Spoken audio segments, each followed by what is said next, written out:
The truth is, many young South Africans want to be involved, we want to participate, but we face systemic barriers that often dim our light. The challenges we face are not abstract, they are real and they are urgent. Youth unemployment, as you had highlighted in that speech, is now at 45.5% for those aged 15 to 34. We also face a growing skills mismatch, like you correctly put in your speech, between what we are taught in schools and what the job market requires of us.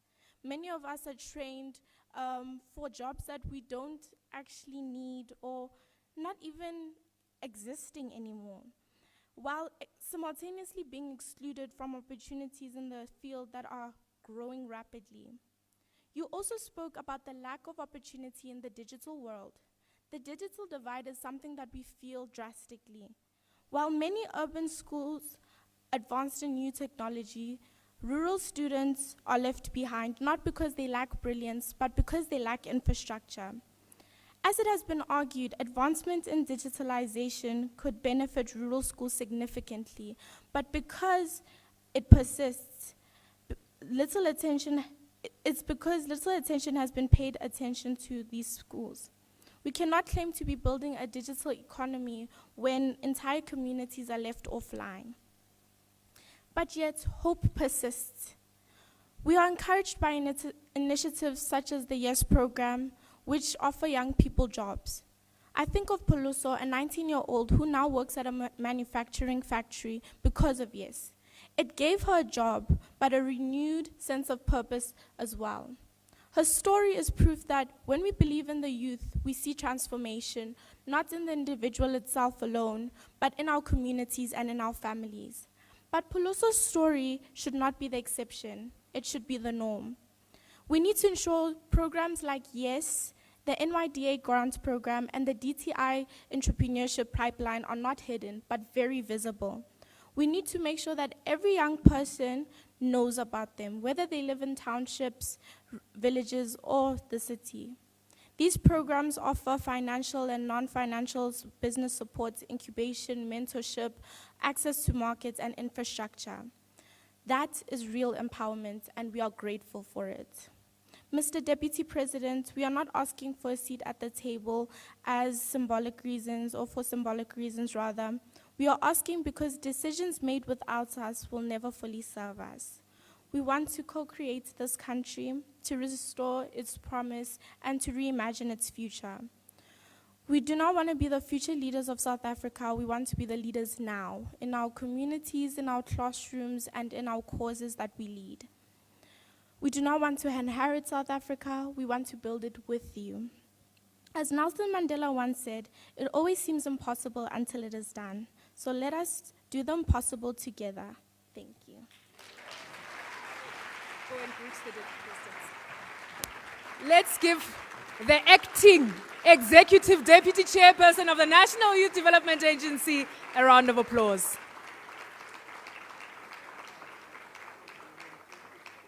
Thank you very much, Una. Deputy President, we've got one more speaker on behalf of young people. The National Youth Development Agency ran a competition, a G20 essay writing competition.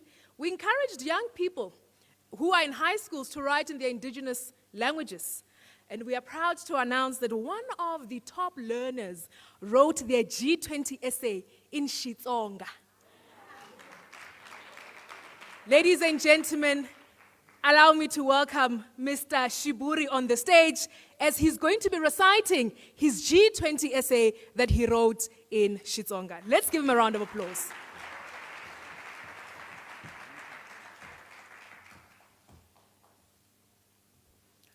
Ndza khensa mfambisi.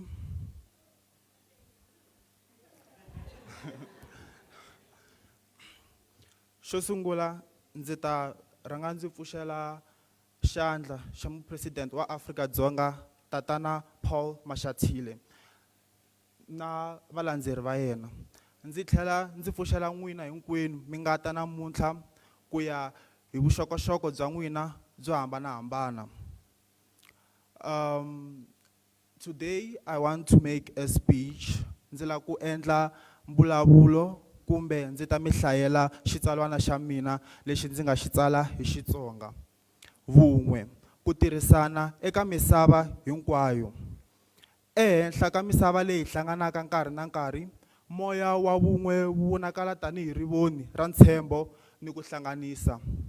Ku engetela vun'we bya misava hinkwaswo swi laveka swinene namuntlha loko matiko ma langutana ni swiphiqo leswi hlanganaka.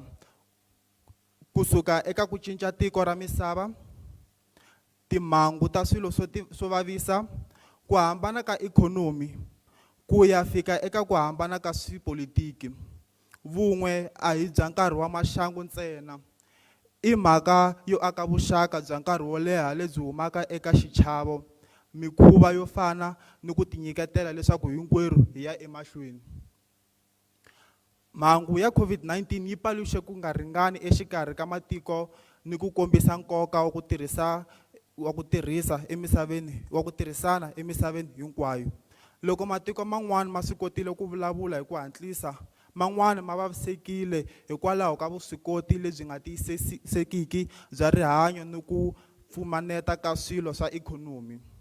Leswi swi kombisa nkoka wa vun'we bya misava hi ku tinyiketela eku aveni switshungulo, ku avelana vutivi ni ku pfuneta hi swilaveko swa timali. Mhangu leyi yi kombise leswaku a hi tshembeki hinkwerhu loko ku nga khomiwi hinkwavo. Eka moya wa vun'we, matiko ma fanele ku tinyiketela leswaku ku hava loyi a salaka endzhaku. Ku cinca ka misava i xiphiqo lexikulu lexi lavaka vun'we bya misava. Ku onhaka ka mbangu a ku ri na mindzelekano, ku engetela ka mati ya lwandle, maxelo lama tikaka ni ku pfumaleka ka swilo swa nkoka. Swi khumba hinkwavo, ngopfungopfu lava nga riki na matimba. Hi ku tirhisana eka tiphasipoto ta misava tanihi Paris Accord ni ku avelana thekinoloji ni minkarhi yo lulamisa mbangu, matiko ma nga tirhisana ku aka vutomi lebyi hlayisekeke lebyi hi nga ta tshama nkarhi wo leha. Vun'we bya misava i nkoka eka kurhula ni nsirhelelo. Nyimpi exikarhi ka matiko yi ni swiendlakalo leswi fambelanaka ni misava hinkwayo. Ku baleka ka vanhu, ku onhaka ka ikhonomi ni swiphiqo swa vanhu. Hi ku tirhisa swakudya swa vukorhokeri, ku aka kurhula ni ku tiyisa ku lulamisa hi matiko. Matiko ma kombisa leswaku ku hlanganisa ku tlula ku avanyisa. Vun'we a byi fanelangi ku siya tiko ntsena. Vantshwa, mavandla ya vaaki, mabindzu ni vaaki ndhawu va fanele va teka xiave ku engetela ku vun'we lebyi hlanganaka. Vantshwa ngopfungopfu va ni matimba yo hlanganisa mindhavuko ni matimba hi thekinoloji. Ni matiko hi thekinoloji, dyondzo ni ku tikatsa eka timhaka ta vaaki. Loko vantshwa va tirhisana, va va vatsari va misava leyi rhuleke ni leyi katekaka. Hi ku komisa, vun'we i masungulo ya misava leyi humelelaka. Swi lava ku twela vusiwana, ku tirhisana ni ku twisisa leswaku vuswikoti bya hina byi fambisana.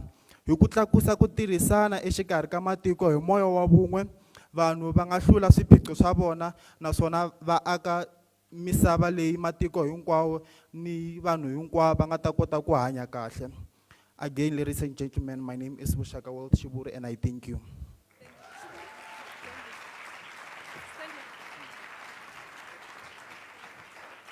Thank you very much for that powerful speech that was written in Xitsonga. Deputy President, we just have a gift for him that is sponsored by Standard Bank. He's going to be receiving a laptop from the South African government so that he can continue writing. And we just want to request our colleagues at Standard Bank just to hand over the other surprise gift that he does not know about. Is a bit of money here and there. Just encourage him.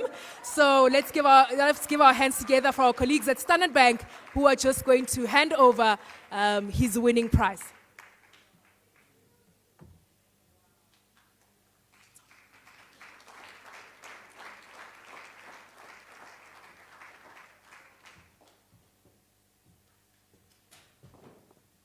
Good morning, ladies and gentlemen. Good morning, ladies and gentlemen. All protocols observed. would like to say thank you to you for the wonderful work that you've done, and this is our token of appreciation to you. We as the group, we believe in the importance of education, and I think one thing that we've been saying as a group is that Africa is our home and we drive a growth. And what we've done, we've basically identified 4 focus areas that we're going to drive. One of those is financial literacy among our youth. We're going to make sure that we drive entrepreneurship development, and more importantly, we're going to make sure that we start collaborating in terms of creating networks for the youth, for them to be able to participate in the economy. To that end, we've identified 2 schools that participated in this particular competition, and we've made a decision to say we want to make sure that the young ladies that are in those particular schools are able to attend school. To that end, we've donated dignity packs for them to be able to attend school for the remainder of the year. With that, we'd like to say thank you to NYDA, together with His Presence Foundation, for this particular opportunity.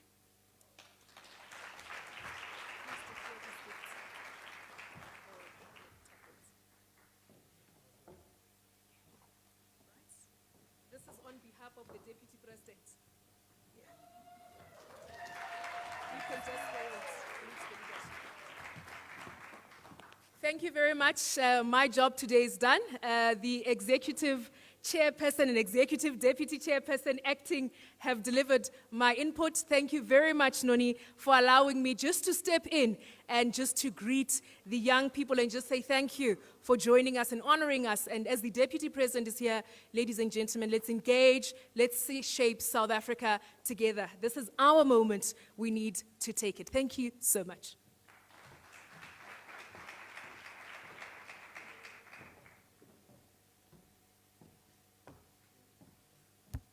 Ladies and gentlemen, I think it's safe to say that the future of this country is in great hands.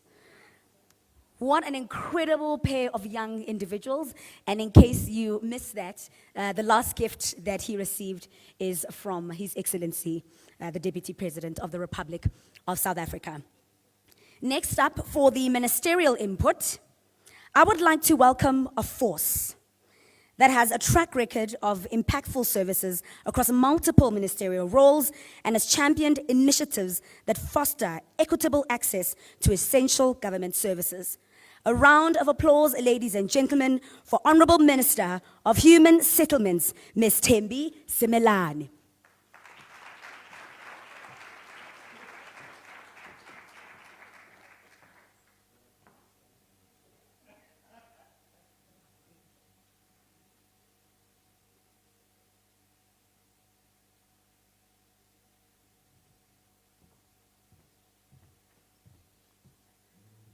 Thank you very much, Program Director. I was jokingly saying to the DP, I think I need a revolutionary song.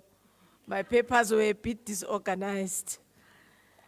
But nonetheless, I am here. Thank you very much to NYDA, let me start there, for putting up this important discussion and a gathering. Let me appreciate the Program Director, Sesnon, His Excellency Deputy President, Paul Mashatile, the Executive Deputy Chair of NYDA, Ms. Karabo Mohale, Honorable Deputy Minister in the Presidency, Honorable Nongceba Mhlawuli, our Statistician General, Risinga Maluleke. I'm told there's quite a number of commissioners who are here as well, including ITAC, Ayabonga Kawe, executive mayors, many here, but appreciating their presence, Honorable Julia Milatu and the delegation from Malutia Pofung, the Council of Speakers representing all the speakers, Stella Mundlane Ngwenya from City of Matlosana. I'm saying city, I'm not mistaken, President. I've just approved that I want to turn Matlosana a city. One of the cities we want to develop. Ngwenya, distinguished guests, G20 youth delegates, our DFIs that are here, seen many in the list, and our sitters, many, I wouldn't acknowledge them one by one. Esteemed guests, ladies and gentlemen, good morning. This significantly an important round table. I haven't seen a round table yet, but that's what it's called. It's aimed at providing a strategic platform for thought-provoking conversation. Listening attentively to the two welcoming speeches, you do find resonance that our young people are ready, not only to be handed over, but to build with us, which I think is one of the important aspects that first we need to take, that they don't want to inherit, they want to be part of what building is. So in what is deemed urban life and urban sustainability, we need to ensure that we involve them in urban planning. If in 20, 30 years we are told that almost the whole of the world will be urbanized, South Africa included. So it means we need to assist them to be closer to urban planning, closer to renewable energy, closer to efficient resource management systems, infrastructure, and any advanced planning. Innovation, technology is one of the areas which both of them articulated to. So let me also congratulate the Republic of South Africa, for example, for making history as a nation to preside over and host the G20. In congratulating ourselves, we then need to say, DP, hosting, yes, is one thing, but what remains as a legacy of being the one who hosted the nations. It is a proud moment. I can't take it away from us, but the entire, and for the entire continent. But as I say, a key and a critical lesson that will remain for us and the generations that we are building with and not building for is how do we leverage on G20 and make it a long-lasting host and a long-lasting solution that will bring to our country. So it presents us as an opportunity for the country and the continent to showcase our unique and innovative skills, our industrial potential at a global scale, and to foster strategic partnerships as pathways to meaningful economic growth and development. So South Africa is globally recognized for its distinct character, and we are affectionately called Mzansi flavor. You know, we are different. We flavor it in our own way. We have a spirit of resilience, courage, and our democracy is forged from the sacrifices of those who came before us, whom we should always respect. Take their sacrifice, build on it, so we can ensure that the young who comes after us are also part of a beautiful South Africa. His Excellency, the late Honorable President Nelson Mandela said, I quote, "I have cherished the ideal of a democratic and a free society in which all people live together in harmony and with equal opportunities. It is an ideal for which I am prepared to die for." I close quote. I would want you to close your eyes and think 30 years ago, if G20 was here, where would half of this room, if not all of you, be? Would you be allowed to come in here? Would you be a participant? So, we also are inheritors of a South Africa that was built by others. We must play a fundamental role in building it and continue from where they left it. If it is in this spirit, then we must inspire the youth of today to rise, but not to pick up arms as they've said, but to pick up the tools of innovation, leadership, and service to their communities. Service to their communities being an important element, because you can only talk sustainability if you talk about others. You don't plant a tree for your own shade, but it is a shade that will be enjoyed by others. You possibly may no longer be there. So just recently, our youth-led South African cricket team made history on the global stage. They have achieved an extraordinary victory that has not only remained a victory for themselves, but has united us as a nation in pride and celebration. This is a tangible reminder that when we trust and empower our youth, they are capable of achieving greatness, not just in their communities, but on the world stage. Like the young people always say today, there's no DNA, we're just South African. In preparing my speech, I had a discussion with my son, who encouraged me, though I still need to be more convinced, of course. It's a very good story of triumph, but it sounds more personal to all of them, including him. The boys who settled from Beggersford to the city of Cape Town with their BMXs. So I said to him, the challenge is that you had a BMX, and without cycling in the estate, I've never seen you cycling even for a kilometer. So the challenge, I said to him, for me to talk about Gauta, because you have requested me, I'm giving you a challenge to cycle from home to the DP's house. Because I'm sure when he gets there, if he can't cycle no more, he'll just at least get a bottle of water. And Gauta had nothing from Beggersford to Cape Town. But it was a triumph and a story which shows that young people, if they put their minds together, either in sport, in innovation, in technology, in development, in any other thing, and we invest in their potential, talent, leadership, and development, nothing is beyond reach. We must now ask ourselves, what will define the identity of a South African youth today? And we must honestly ponder on what this question is about.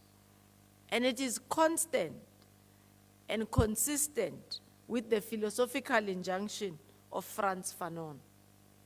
And I quote him, each generation must, out of relative obscurity, discover its mission, fulfill it, or betray it, close quote.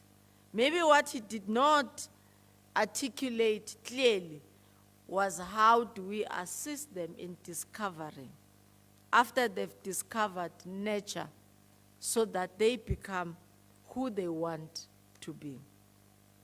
The youth of 1976 became a global symbol of resistance and courage. Of course, they had nothing, I'm told.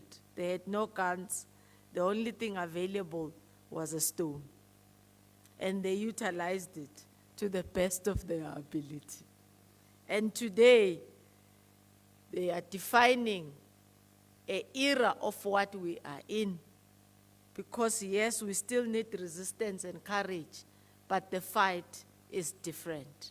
It is about the emancipation of a young person and an African person in entirety economically. So we need to develop the skills. One of the opening address was talking about some of the skills that we produce today are not suitable for the market. I heard it very well. And it's one of the important things that we have to define. What is one of our secret and strength? Where does it lie?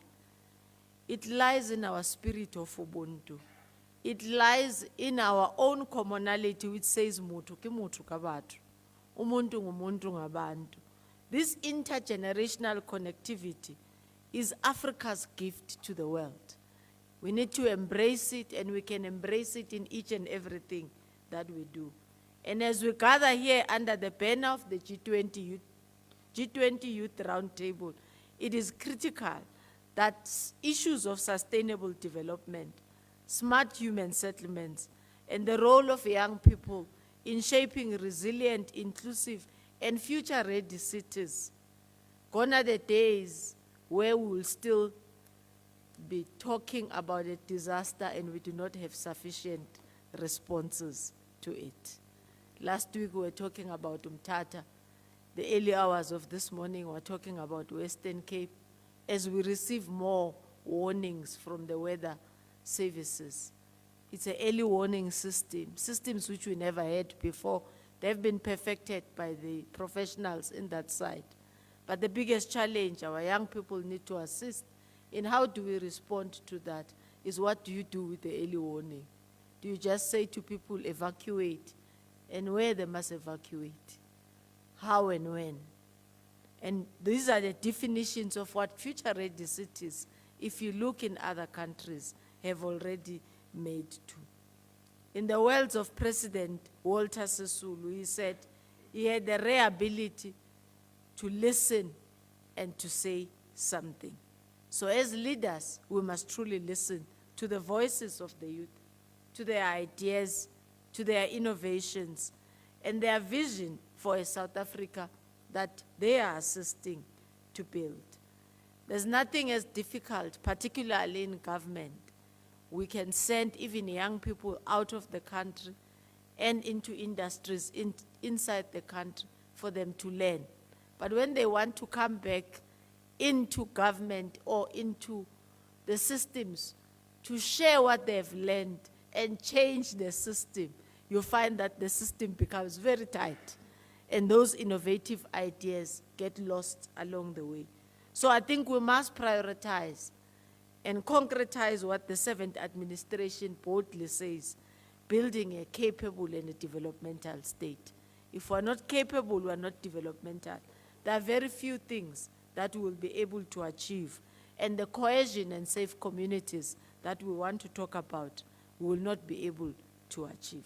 So it is within this that we need to find a way of how do we have youth-friendly cities, young people participating in infrastructure design, in architect, in planning, in building a cities that they really would want to live in. Have we opened doors to youth-led innovation? In the neighboring where you are staying, do you think the city or the place you are staying in is youth-friendly? I'm told our young girls can't even date anymore.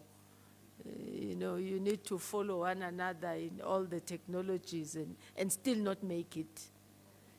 So we need to find ways of how allow young people to still be young, yet be safe in an environment where they are staying. We can't do that without revisiting our indigenous knowledge systems. I explained to my son, he was saying, I need a loafer. And I said to him, no, take an orange sack and use it. I'm telling him, it's the best loafer ever.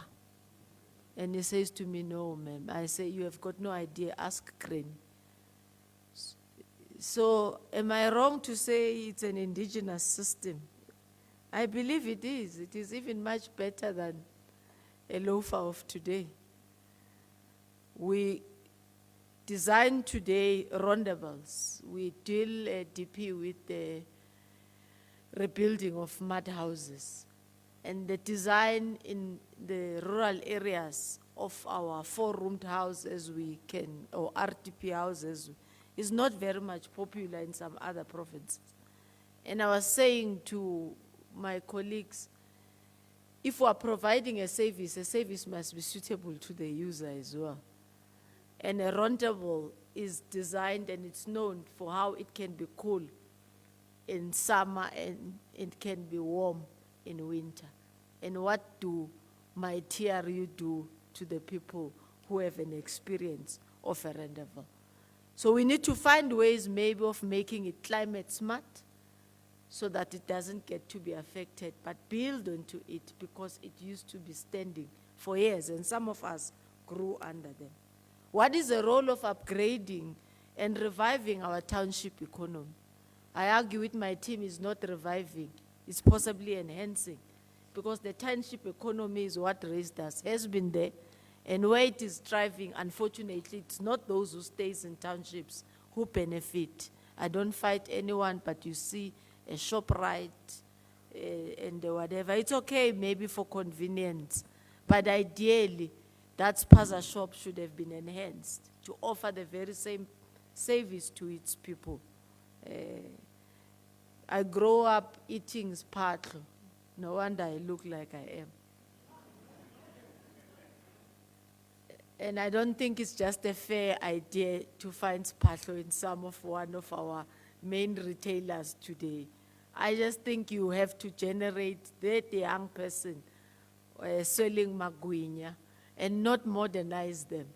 Look into them as they are, mabaku, and develop them. So skills development program needs to be relevant enterprise supplier development initiatives also needs to be supported. Our procurement set aside needs to move beyond being a target, which is only on paper, but we need to be found accountable for. Our innovative systems, particularly in infrastructure, shows what could be a way of being cost-effective, sustainable, and durable. Who can recall during COVID how fast other countries could build alternative hospitals in 10 days, and we were still waiting for a 30-day cycle just to build 1 or 2 rooms, and we lost quite a number of people. We did well in comparison to the world, but who says we can't thrive to be the best than we were yesterday? And I think we need to do that. So our youth are ready to take and be part of the story of our future. A positive future is not a future which needs a spectator. It is a participant in the future. And Guy Lundi said that. If you want to live in a certain future, you have to get involved in it, create it. You can't sit back and let others create the future. Otherwise, their future will live in you and not yours. I close quote. Thus, the youth must participate in their development. And it is the platform like this ones, organized by the NYDA, as we take advantage of our president's hosting of G20, that the youth of our future and our country needs to unleash their potential and be the generation that calls on the earth to be actionable. Thank you very much.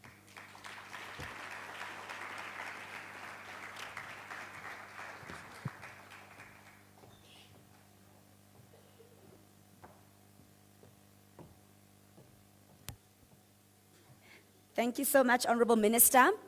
If you are from Johannesburg and you have no idea what a spatlo is, it's a kota. Thank you so much, Minister, for that.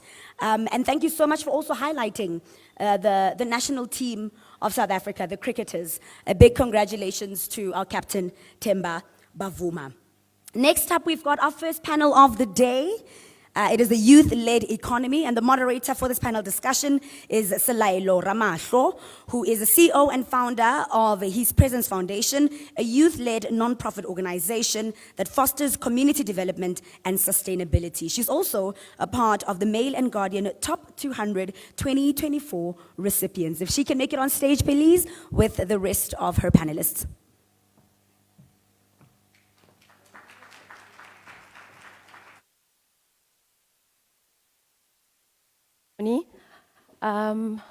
Can my fellow panelists, as I call them, join me up on stage? I will be calling up the Speaker of Matosane Municipality, Councillor Stella Mondlana Ngwenya, and I'll also call upon Samkelisiwe Sam Tubani and Tepo Mohlala from Tepo Jeans.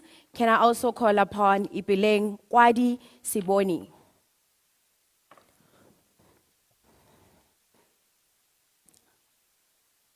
As I allow my fellow panelists to come up stage, I'd just like to highlight that one of the key role significant players of South Africa is our economy. And these are young people that are playing an impactful and significant role in South Africa's economy. And, oh yes, thank you. Thank you, my fellow panelists. You can sit right here next to me. Honorable Deputy President, His Excellency Mr. Paul Mashatile, the Minister of Human Settlements, Mthembisi Melani, Deputy Minister in the Presidency, Nomncebo Mhlauli, and the Executive Deputy Chairperson of the NYDA, Ms. Karabo Mohali, esteemed guests, good morning. As already introduced, my name is Lalela Ramahlo, and I will be leading this panel with our young trailblazers. Allow me to echo the words of the Deputy President that he spoke on the June 16 commemoration, and he spoke, open quote, "Today we honor and pay tribute to the violent and fearless young people who stood at the forefront of the liberation struggle on June 16, 1976, close quote. And today I would like to say, here we are, we have young people that are continuing in those footsteps. I'll start with my first lady over there, Ms. Ipeleng Kwadi. May you please introduce yourself and just highlight some of the things that you do. Thank you very much. Let me take this opportunity to greet you all protocol observed. My name is Ipeleng Kwadi Siboni. I'm a cattle farmer, born, bred and buttered in the Northwest Province. I'm currently operating a farm in Limpopo. And I had the opportunity to be on the executive team of Youth in Agriculture and Rural Development, and I'm the executive chair in the Northwest Province. Thank you. And I'll hand over to Councillor Stella. Just introduce yourself and a few things that you do. Good morning.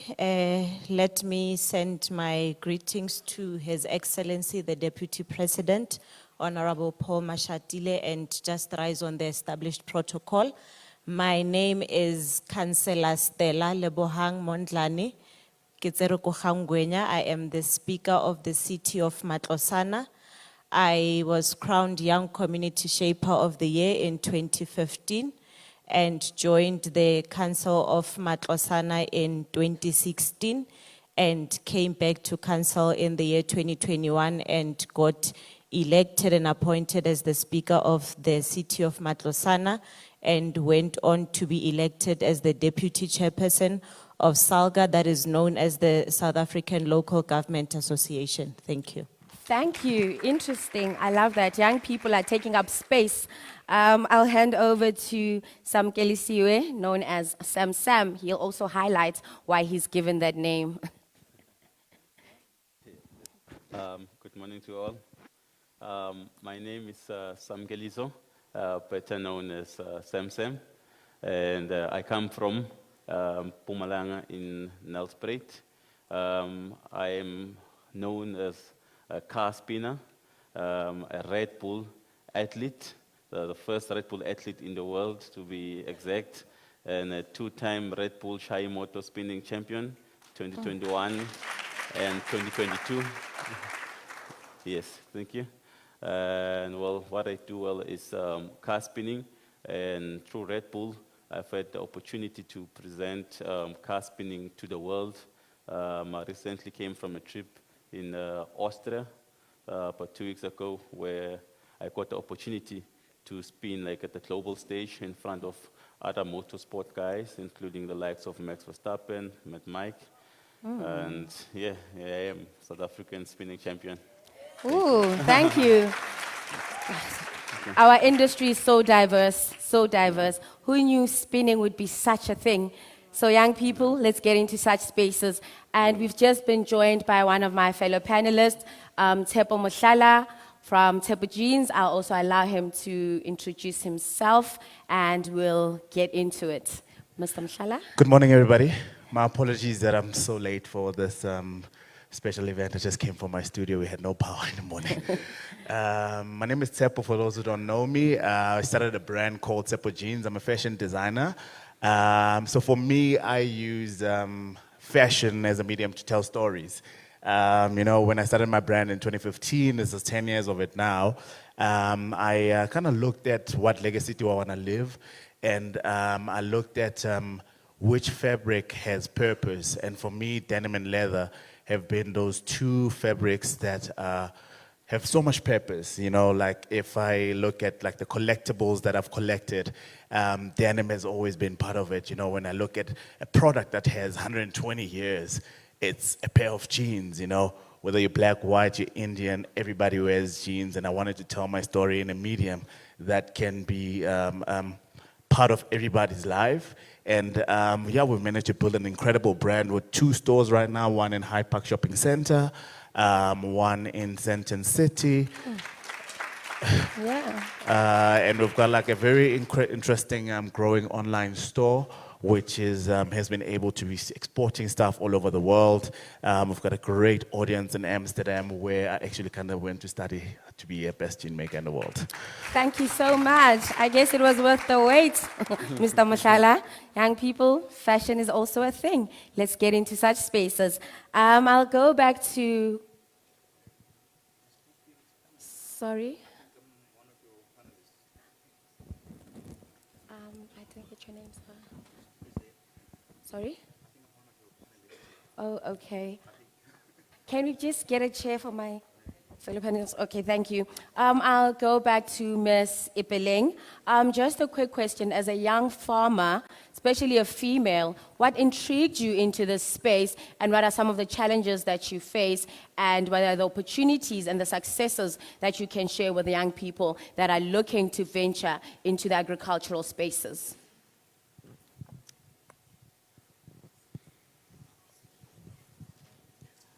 Okay. Thank you very much. As a young girl, you know, when I grew up, I was privileged to grow up in a family that was involved in the agricultural sector. And both my mom and my dad, I had opportunity to see them transforming from the rural community and after 1994, getting the farm. So when you look back in the years, I thought maybe this was not interesting, because if you can look at my typical life, during school holidays, I'll be counting the number of eggs, how many they hatched, you know, checking the number of goats, how many they are in the farm. But just now, it's only now I realize that actually my dad was planting a seed. So encouraging young people is that it's possible. You can be able to network with other young people and also see opportunities not only in the country but also in the continent, and get to network and understand that when you use the digital marketing, it's possible to access your products being advertised out there. Thank you. Thank you so much, Ipeleng. I think she kept out something very important. She was actually also part of the first cohort that actually went to the University of Sao Paulo with the National Youth Development Agency. Just allow me to let my fellow panelists that just joined us to introduce himself and just highlight some of the things that he does and the success story behind it.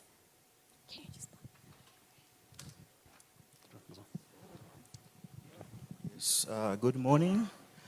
All protocols observed. I've never done that before, but yes. My name is Michael Nechipise. I'm the CTO of Zulzi. A lot of people here use us to deliver groceries on demand. We are also the team that's responsible for development of 6060. So if you've used that, you have used some of our work.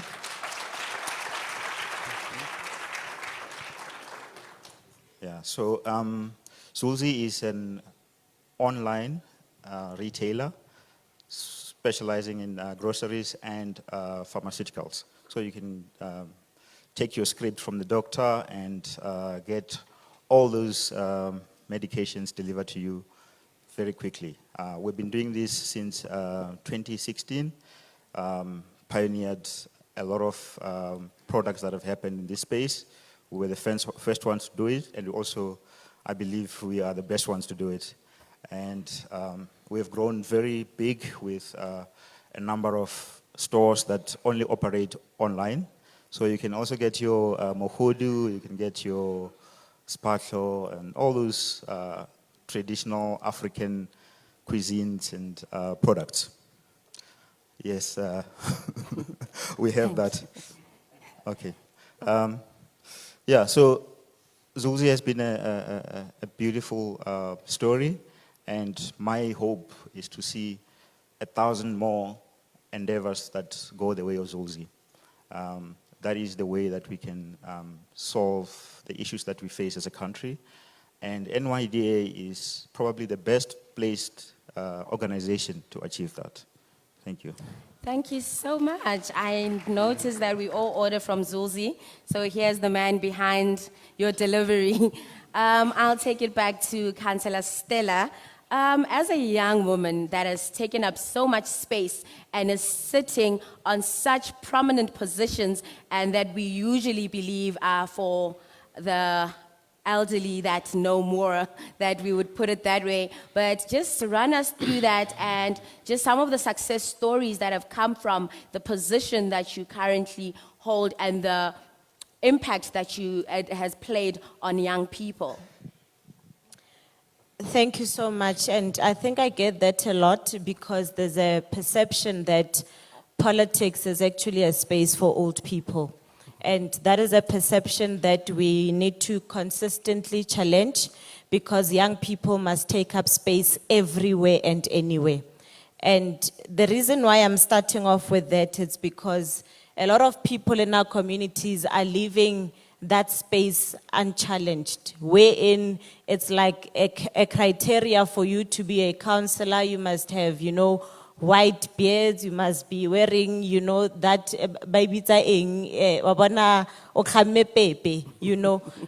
Literally, that's how we grew up perceiving councillors.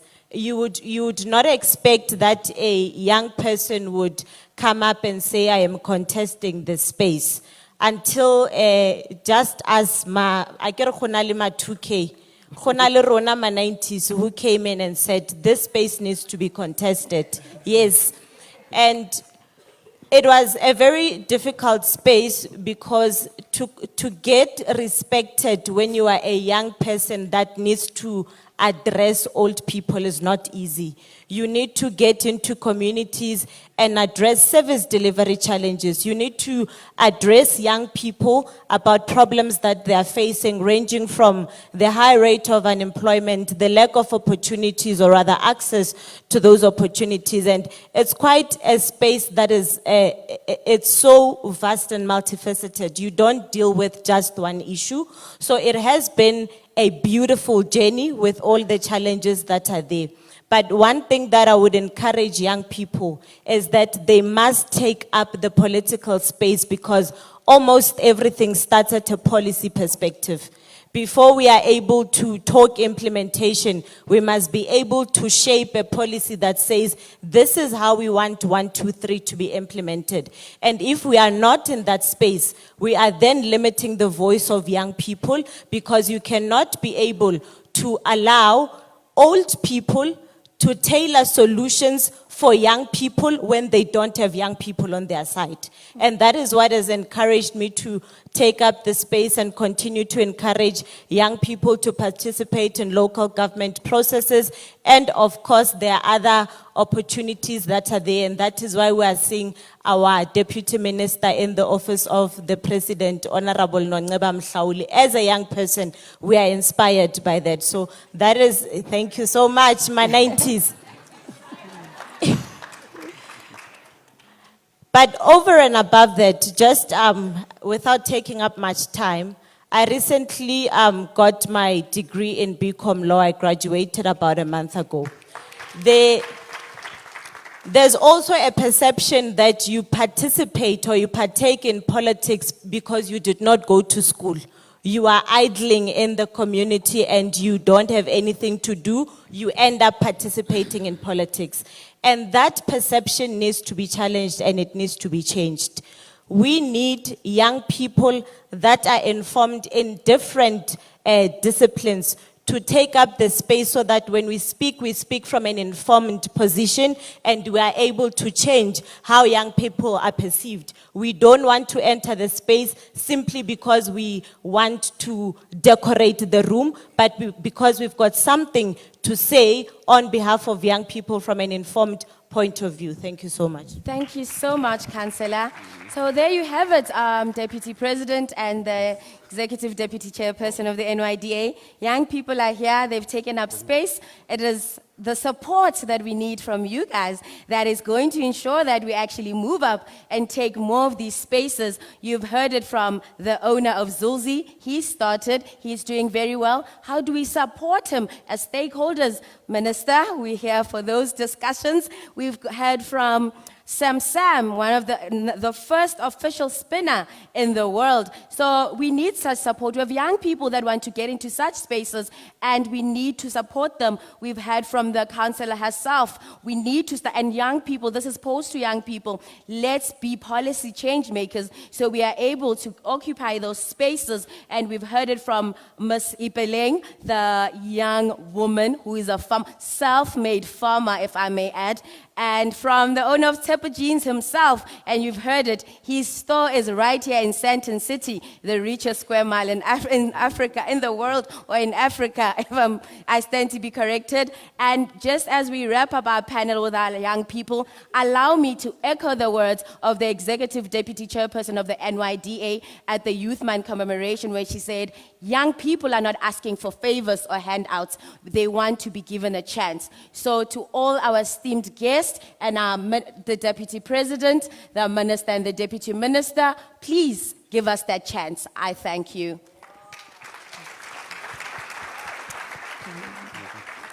Yes.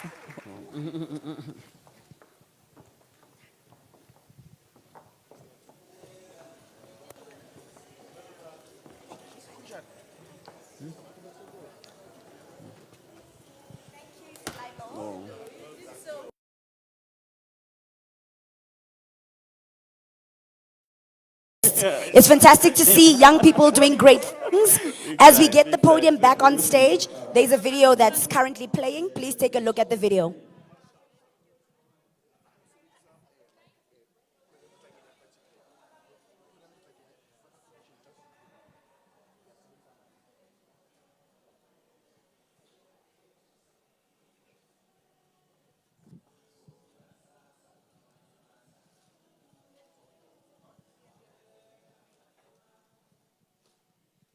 My name is I'm one of the farmers here in the place called in the northern part of Strand, just near Hammansstrand.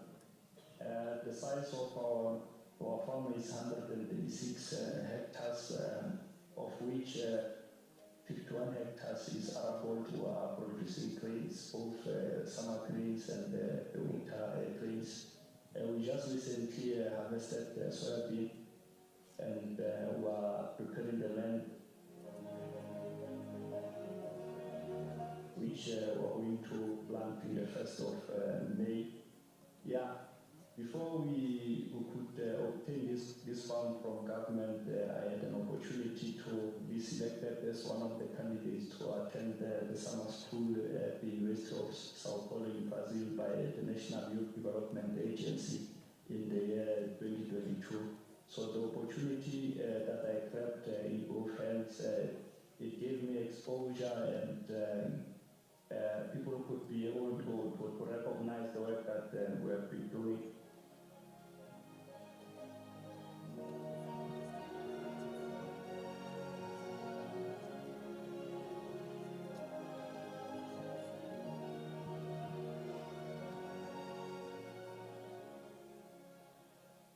Then when we came back, then I was awarded this fund by the government, which was in in September in 2022. So yeah, we have been producing since then up until the last harvest that we have now. Even though farming is still challenging because of the effects of your load shedding and climate change, but as young people, we are resilient, and we will be able to safeguard the food security of this country, and we are confident for the future.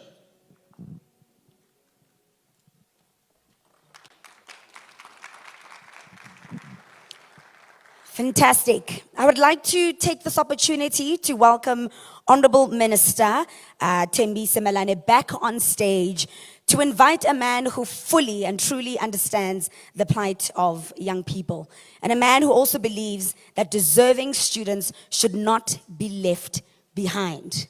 Honorable Minister, the stage is yours to invite His Excellency Deputy President Paul Mashatile.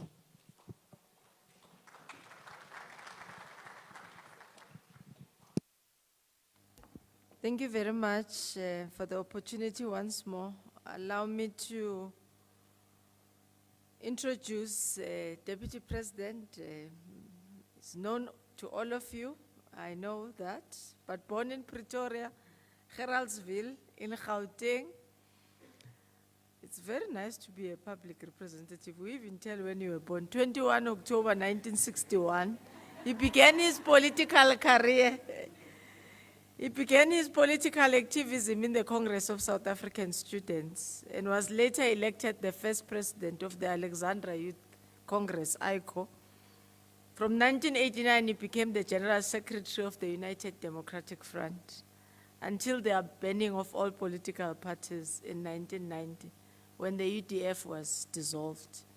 Owing to his political activism, he was detained and spent more than 4 years in prison without trial, where he also pursued his studies.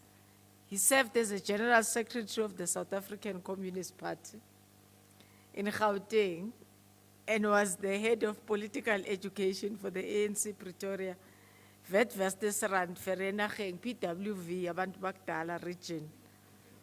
Deputy President Mashatile also served in different capacities as an executive member of Gauteng Provincial Executive Committee of the African National Congress as well.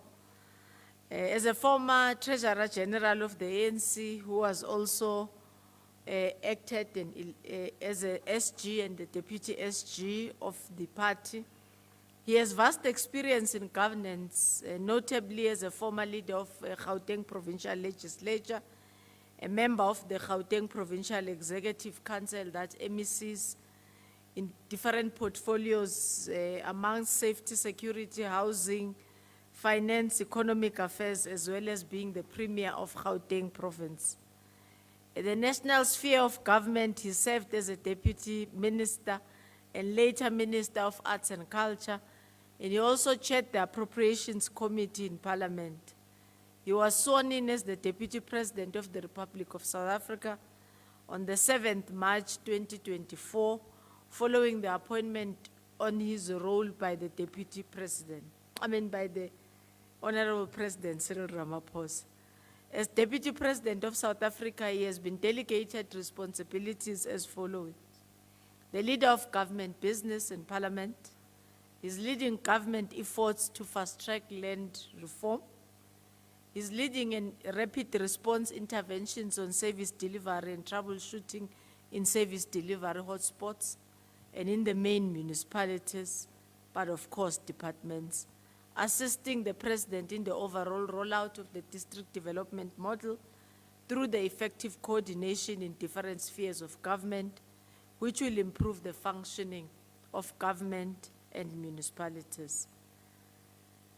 He's leading in the South African National AIDS Council, SANEC, and the country's integrated response to the challenges of HIV, AIDS, and other communicable diseases.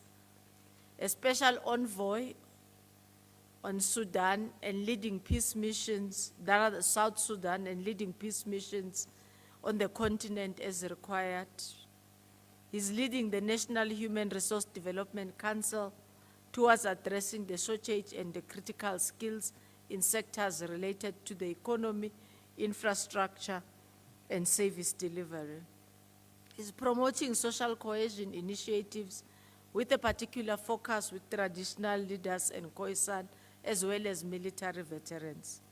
Deputy President Paul Mashatile also chairs the following cabinet committees. I think I didn't do my homework well here. There's one that I already see it's missing: governance, state capacity, institutional development, crime, justice, crime prevention and security, and our social cluster. Ladies and gentlemen, may you all rise as we welcome the Deputy President to give us a high-level address. Deputy.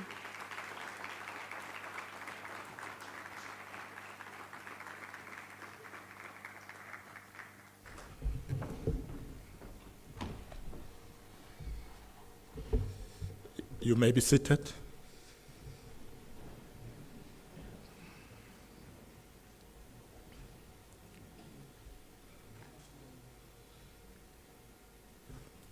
Uzoyithola kanjani?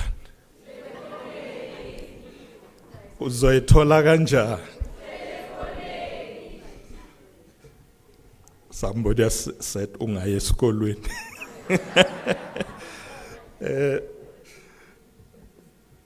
Thank you very much. Let me start by acknowledging our Master of Ceremonies, Ms. Noni Kumalo. Greetings to our Minister of Human Settlement, Mthembisi Melani. Greetings to Deputy Minister in the Presidency, Noneba Mhlauli. Greetings to the SG, not the SG of the ANC, the Statistician General, Ntate Risenga Malulek. Greetings to the NYDA Executive Deputy Chairperson, Karabo Mohale. I was saying when they were quoting her, I remember you said that I was with you. We addressed the June 16 commemoration together in the Northwest. I also want to greet the entire executive committee of the NYDA here present with us. Greetings to the SAEC executive led by the chairperson, Bonga Makanya, and also President Kanakana Mzansi. Let me greet all our youth who are present here. Greet the panel that we just heard just now. I'm sure all of you will agree that they were really amazing.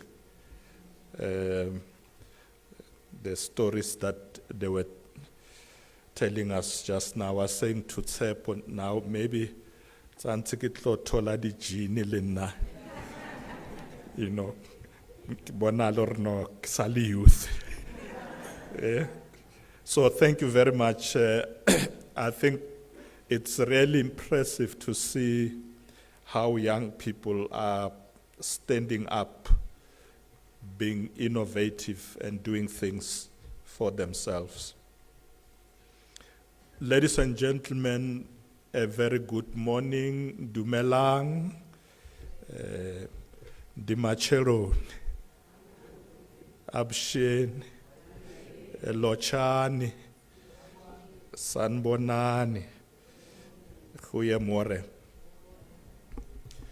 Program Director, it is an honor to be here this morning after I just returned from a very successful working visit to the Russian Federation, where my delegation and I were warmly received, welcomed, and we engaged in intense programs aimed at deepening bilateral relations between South Africa and Russia, and to ensure that we can also strengthen trade between our two countries.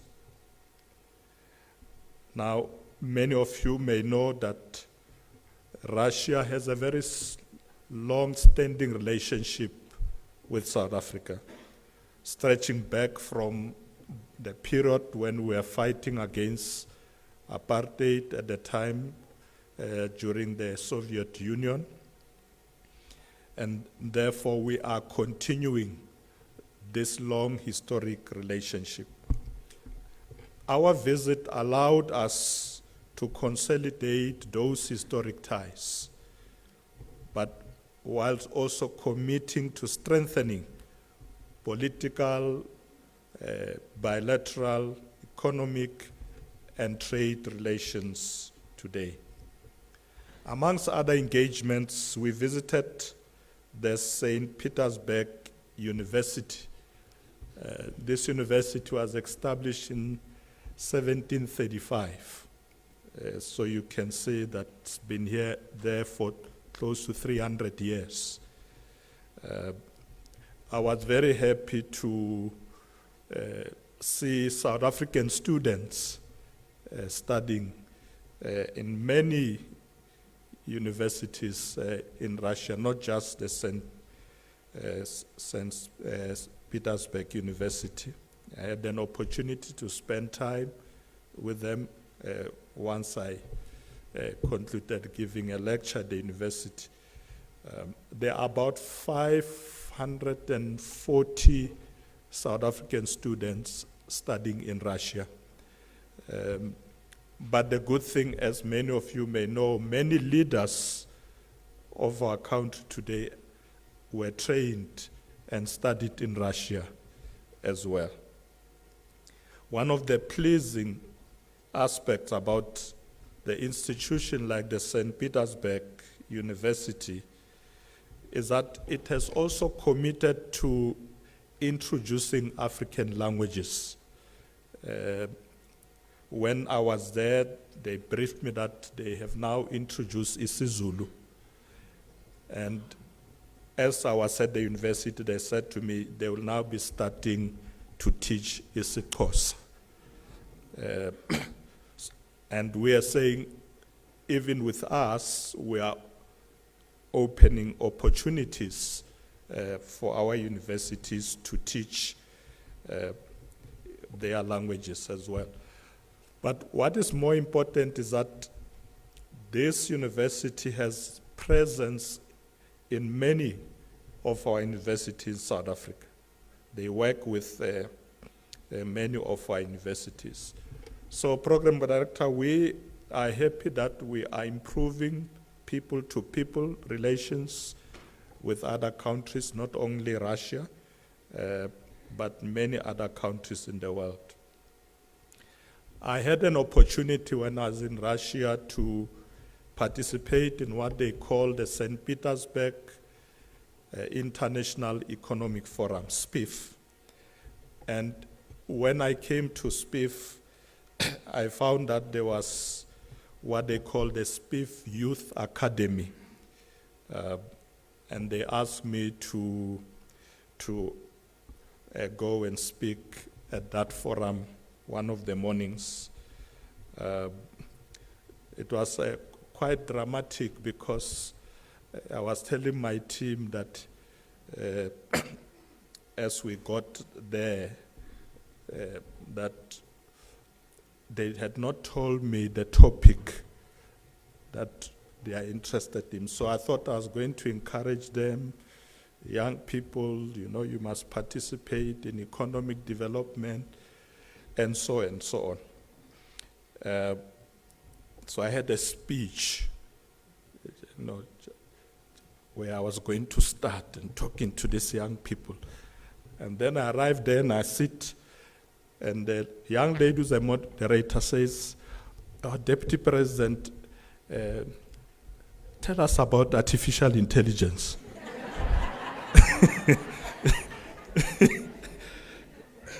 So I'm thinking, hey,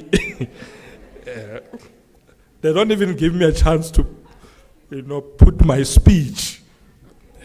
So I said artificial intelligence, and I'm thinking about all the bright people who have been talking about, you know, this thing, like our principal of the UJ, my brother. I'm thinking quickly, man, what? So anyway, to cut a long story short, I said some very interesting things.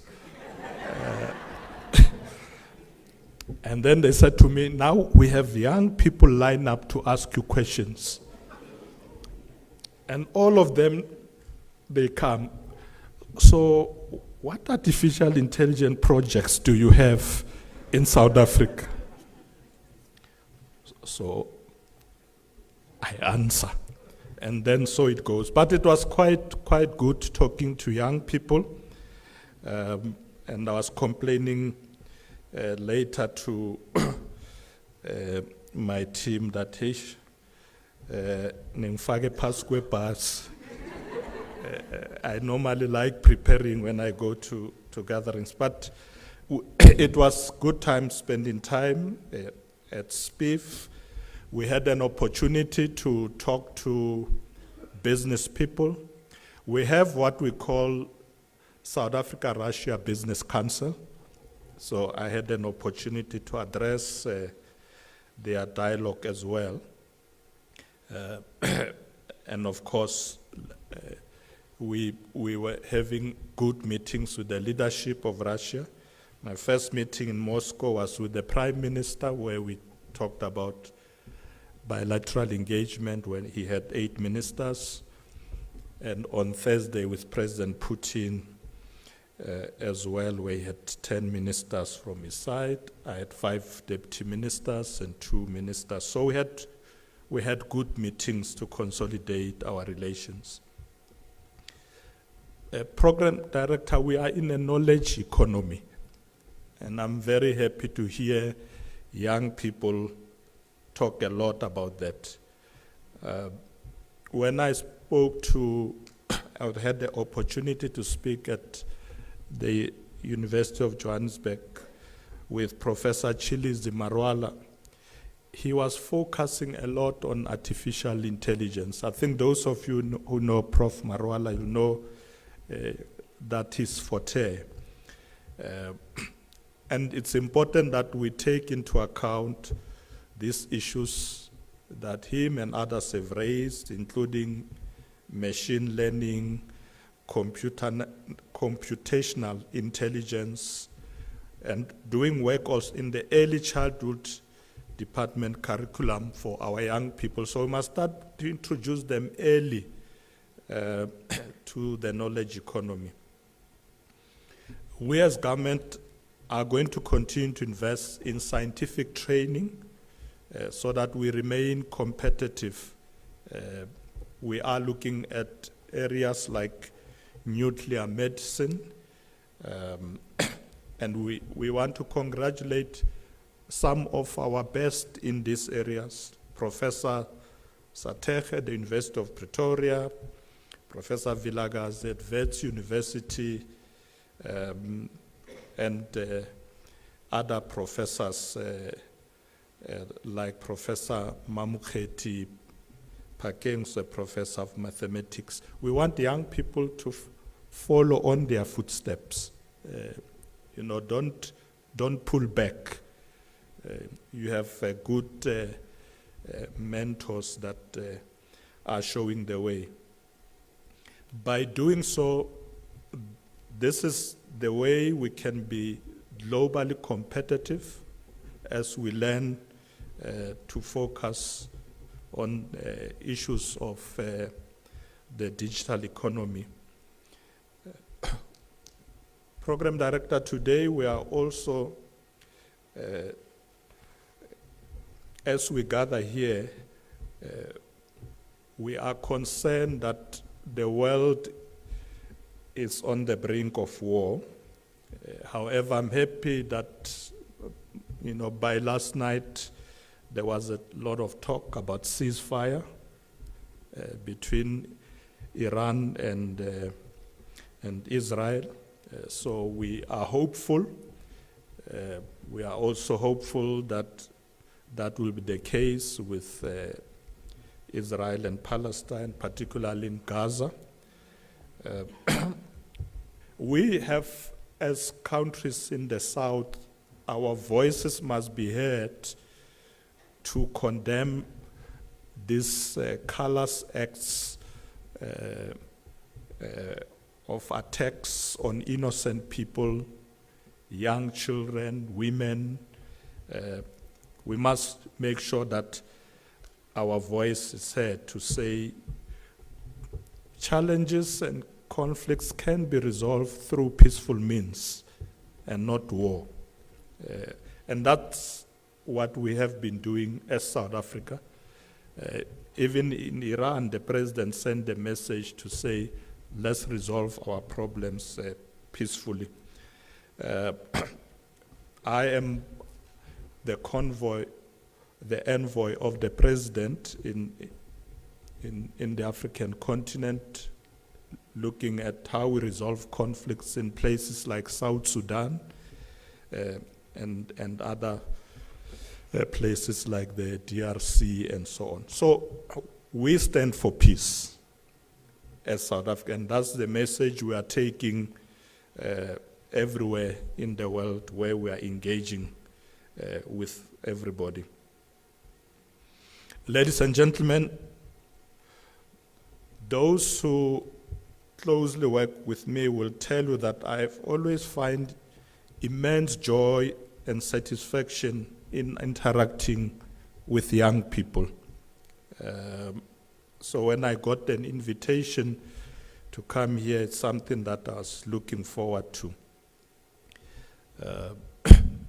When I was the president of the Alexander Youth Congress, which Tembi was saying, at the time I was 22 years old, and our slogan, which has become a reality on our T-shirts and publication, was "The future belongs to us." That was our vision. Now, you're talking more than 40 years ago.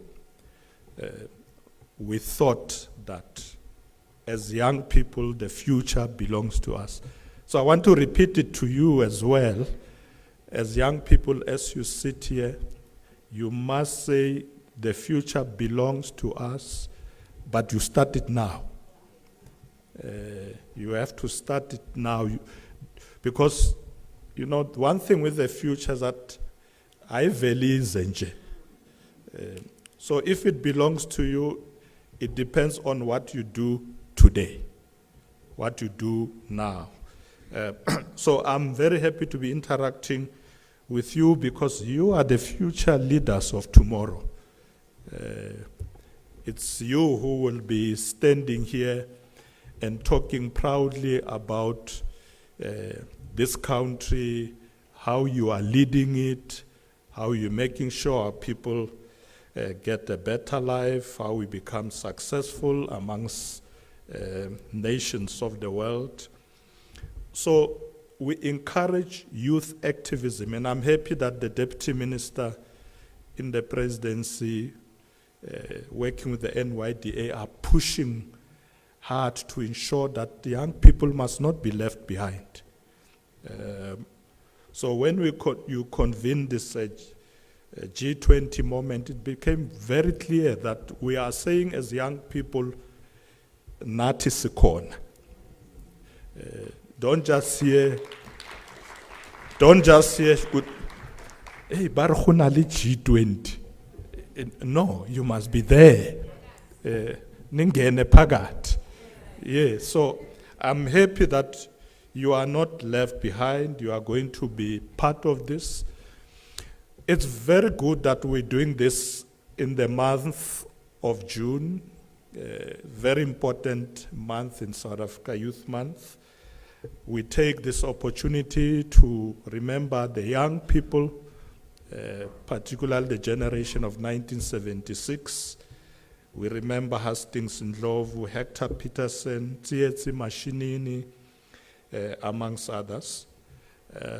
We also remember young people like Stanza Bupapi, Solomon Mahlangu, who was hanged by the apartheid regime, and many other young leaders who gave their lives for this freedom, Ashley Creel, Steve Biko, and many others. So let's be proud of this tradition, that we follow on the tradition of young people who were brave, young people who were determined, and who made sure that indeed we get our freedom. Today, there are a lot of interesting things happening in South Africa, and the young people are going to be part of this moment. I'm happy that you have this topic, building youth capabilities for a developmental state, advancing solidarity, equality, and sustainability. This is, for us, it's an imperative. Investing in the capabilities of young people is essential for achieving meaningful solidarity ensuring equality and sustainable development. South Africa at the moment stands at the defining moment in its democratic journey. And the G20 platform provides South Africa with a strategic opportunity to frame global policy discussions. So we are given that opportunity as a country. And the capabilities of young people as agents of inclusive economic transformation is vital in this regard. We want you to be involved. This presents an opportunity also for the African people, which is something we did. We decided at the South African cabinet that this G20 presidency that we have, this opportunity that we have, is not going to be just for South Africa, but for the African continent. And that's the approach we are taking. When we say solidarity, equality, sustainability is for the entire African continent, we are moving with everybody. We are looking at development not only here, but in the continent. We are going to infuse in our program of the G20 the program of the African Continental Free Trade Area. We're bringing it in. The work of the AU, we bring that in. The work of BRICS, we bring that in. So it's going to be good to say that the young people are in the midst of this. The Global South countries are asserting themselves. Many of you may not know that, in fact, if you take the countries of the Global South, in terms of the global economy, it's now close to, if not surpassing, the West. That's how big this is growing. And therefore, we must assert ourselves. We must ensure that at multilateral levels, we reform those institutions, especially the Security Council. I'm sure Minister Simelane will agree with me that we want to have a seat there. Sifuna ukuba khona la kuthathwa khona ama decisions. We have to be there. And as we go to these institutions, we're not going as beggars. We're not looking for handouts. We want to participate, we want to take decisions, because the whole issue of development, of progress in the world, it's something that we also want to define. So we are going to take our place on the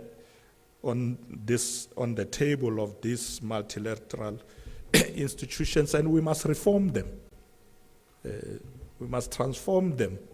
We must not just go and sit there. We must make sure that the agenda of the Global South is asserted. So, compatriots, I want also to say that we need, as young people, to be alive to the African Union's Agenda 2063, building the Africa we want. It's something that you must run with and say, what is this Africa that we want? So let's put this on the table, and as young people, let's run with it, because Africa is the world's youngest continent. And if we do not leverage this democratic dividend into inclusive growth, we risk wasting our own future potential. I was saying when we were having a panel discussion with President Putin that, you know, the importance of the African continent, that by 2050, and I'm sure the statistician general, the SG, will talk about these numbers later today. If I'm correct, SG, by 2050, the continent could be having about 2.5 billion people. Somewhere there, am I right?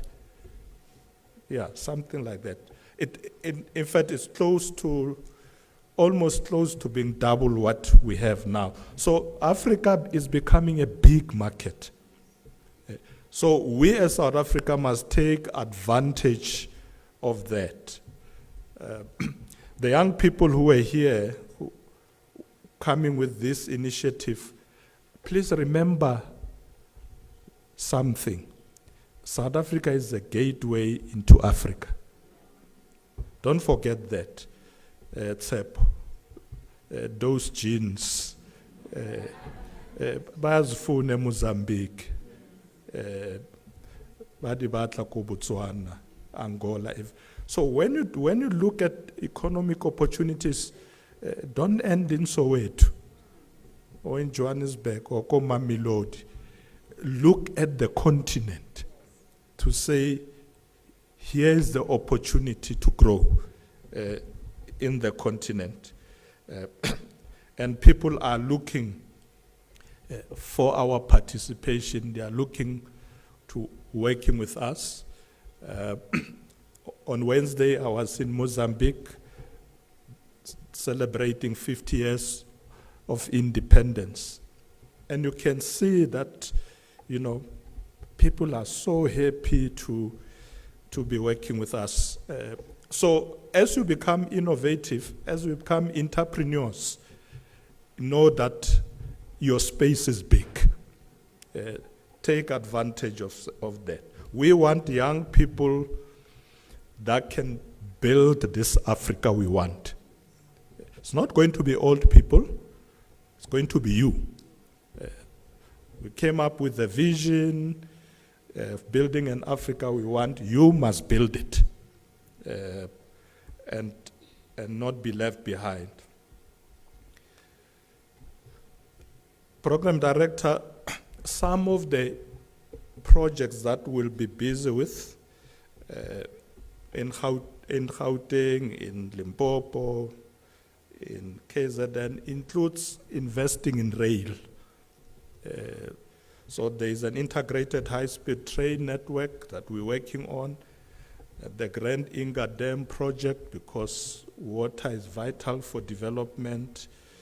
We're looking at single African air transport market and Africa Continental Free Trade area that I spoke about. So these projects are not ending just in South Africa. We want to get into the continent. Some of the state-owned companies of South Africa are already in the continent. So we are making sure that we build this Africa we want together. We must intentionally empower youth-owned businesses. We must intentionally. We want you to participate in intra-African trade as young people. And I'm sure, Noneba, we will make sure that as government we make funding available for these young people. We must do that. I'm not sure if many of you are probably aware that recently Minister Pakstau launched what he calls a transformation fund of 100 billion. It's 20 billion a year for 5 years. It's for you. That money is for you. But uzoyithola kanjani uhlele khona? Melo vele phela uthi hayi no mina nayi innovation yami. This is what I can do as an entrepreneur. You will get the money. Because we as government must deliberately support you. You are struggling with the commercial banks. But once government support you, even the commercial banks, they come on board. So take the opportunity to use these funds that government is making available for you as entrepreneurs. So that young people must not sit and say, hey, akuna span. You must create the jobs. With your innovation, your creativity, supported by government, you will create the jobs. You will employ other young people. So let's not sit and say, hey, it's a hunaspani man, hey, rasokol. Come with ideas, we will support you. And those are the things I want to see young people doing, working with you. I believe in your slogan when you always say, nothing for us without us. Siyavuma. Yeah, siyavuma. And I can say Karabo is so happy. He likes this slogan, nothing for us without us.